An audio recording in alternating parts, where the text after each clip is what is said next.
Aguane. Aguaki. Aguimada Aguane Fisu. Esarimia. Esaria. Aguane Filigale. Aguane Filigale. Ama Basalime Aguane Otorasu. I'm Medeni Tagasuda. Igiga Tagasu. Igiga. Does human meat cut easily with bamboo? Is it harder or same as pig?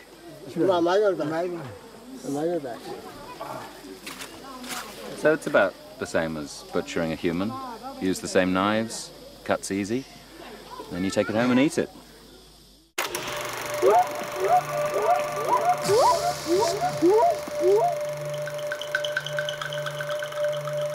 Cooking techniques amongst the Biami have remained the same for centuries.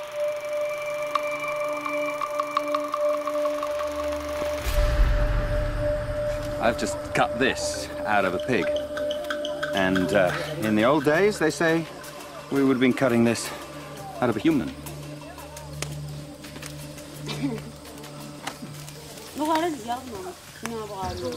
They cook the pig meat exactly how they cooked human meat in the past. To begin with, they place the limbs on an open fire. Right now, we're just searing the meat to seal the juices in, I guess. And when the flames come up a bit, we're going to singe off all of the hair from the rest of the carcass.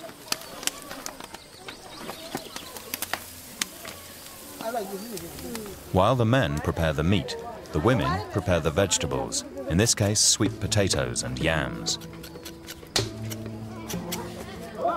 The Biami traditionally build an oven called a mumu, which starts with a pit filled with red-hot rocks. The vegetables and seared flesh is placed on top of the rocks.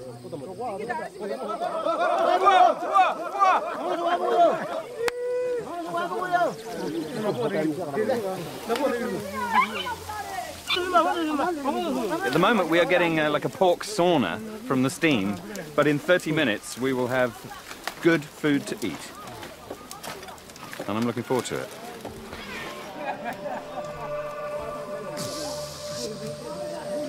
Sharing food with other villages, whether human meat or just pig meat like this, has always been an important part of strengthening alliances. I've just been given a choice cut, and this is the first bit of meat that anyone's eating, so I feel really honoured. Defir. Defir. Oh, that's good. I feel like I've earned this. I've helped cut it up. I've joined in making a mumu, hot rocks all over the place, burnt my fingers, and now I'm reaping the reward. This is a look at the beautiful chunk of meat. This is really precious. I'm really honoured. And God, it tastes good.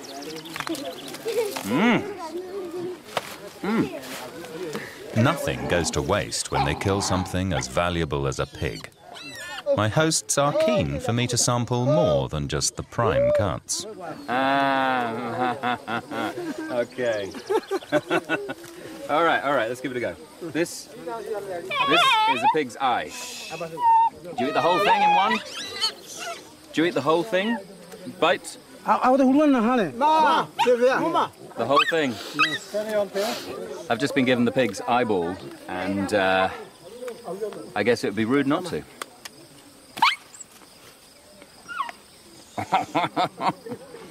No. That's an eyeball. I'm eating an eyeball. I don't believe it. Okay, one more time.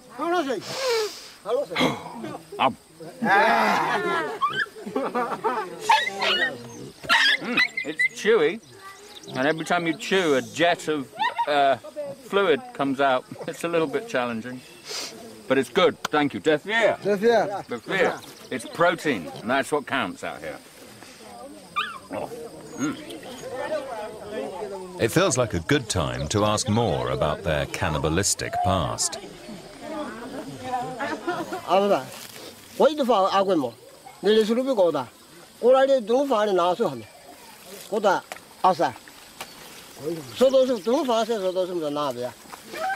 Have you eaten human meat? Mai. Ah, from mai. Did it taste as good as pig? Kepu hitan ko ayuan.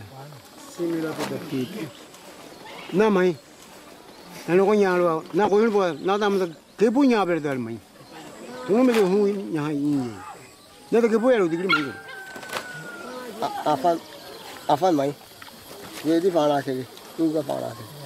Ma to fa mai. Uta fa. Uta fa. So he's eaten one man. One man. And one woman. One woman. Is there any difference between the taste of a man and a woman? Did anyone ever eat a white man?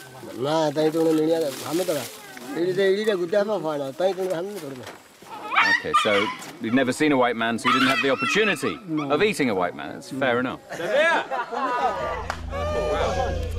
I've already learnt that other tribes in Papua New Guinea practiced cannibalism on suspected sorcerers.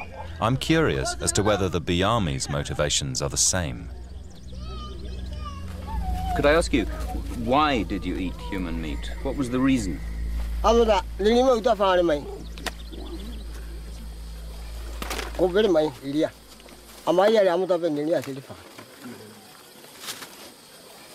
about the man he ate? What was the reason there?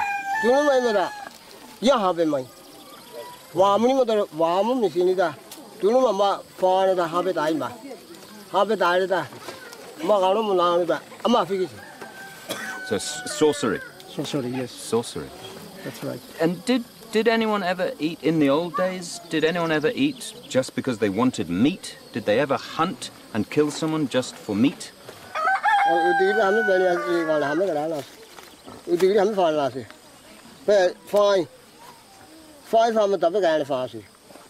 It's either because of payback, revenge, or because of sorcery, because a magic man has caused someone to die, so the magic man must die. Right.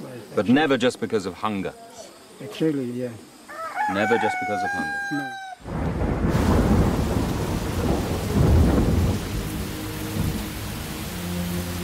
Despite claims that the Biami would eat humans purely for their meat, nobody here will admit to it. I wonder whether killing people just for the meat is seen as somehow crossing a line, something this generation does not want to be associated with.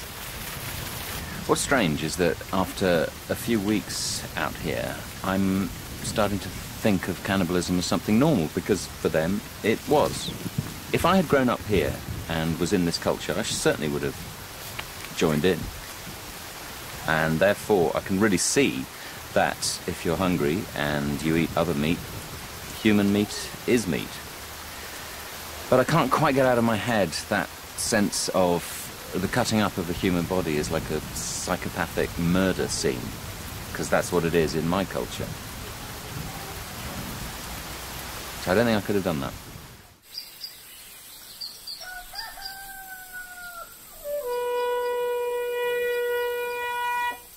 The arrival of Christian missionaries helped play a part in the decline of cannibalism amongst the Biami.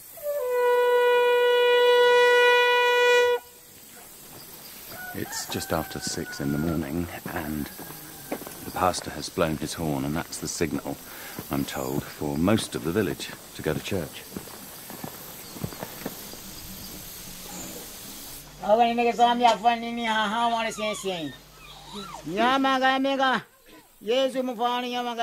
The original Biami belief system involved worshipping the spirits of ancestors. Today, over 90% of Papua New Guinea's population are members of a Christian church.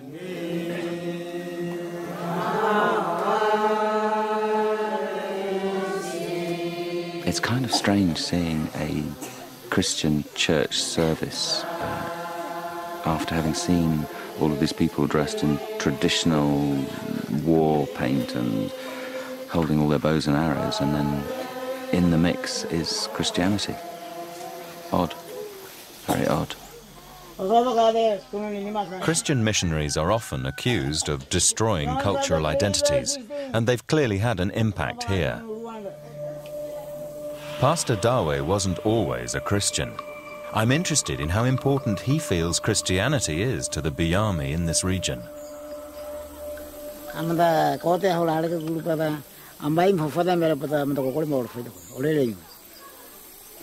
What do you think would happen here in this village if Christianity disappeared in the future? What would happen?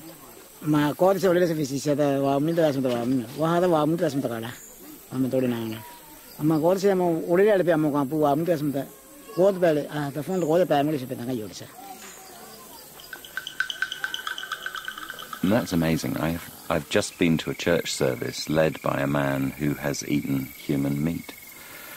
And what a journey he's been on, and now he's a pastor. And he's absolutely convinced that if he stops preaching and Christianity disappears from this area, that cannibalism and fighting and all the dark old bad days will come back.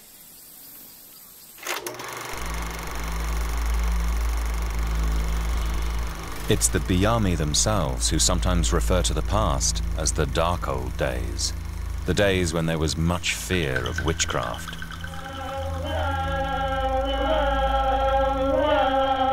During Sing Sings, the song leader would claim to identify a suspected sorcerer. This would lead to the accused being killed and eaten. The arrival of Christian missionaries in Papua New Guinea may have helped bring cannibalism to an end, but they did not bring an end to the killing of suspected magic men. Before I leave Negaday, I want to find out if song leader Tidikawa is still able to identify sorcerers. But when I find him, I learn he's become ill with malaria.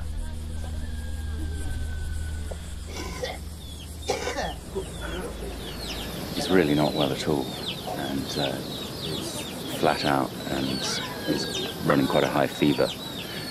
So, is he okay?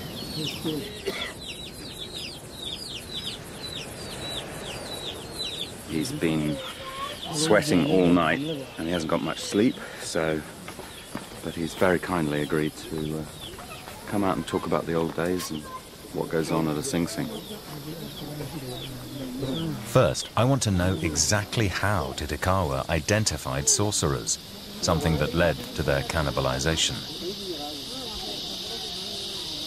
Could I ask, can you describe to me what happens for you in the Sing Sing?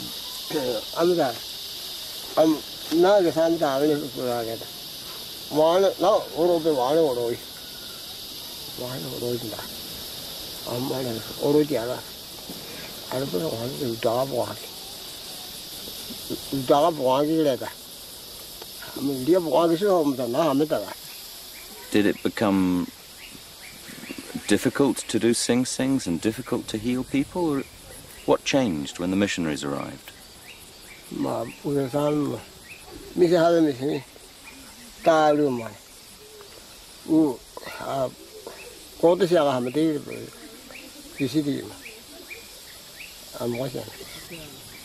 With no one to join his Sing Sings, Tidikawa has lost his connection with the spirit world. When was the last time you saw your spirit guide, the lady?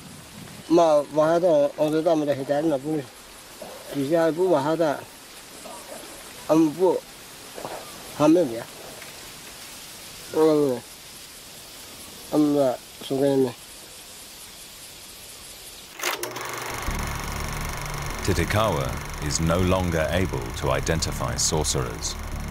I'm interested if he believes the Biami could ever go back to practicing cannibalism.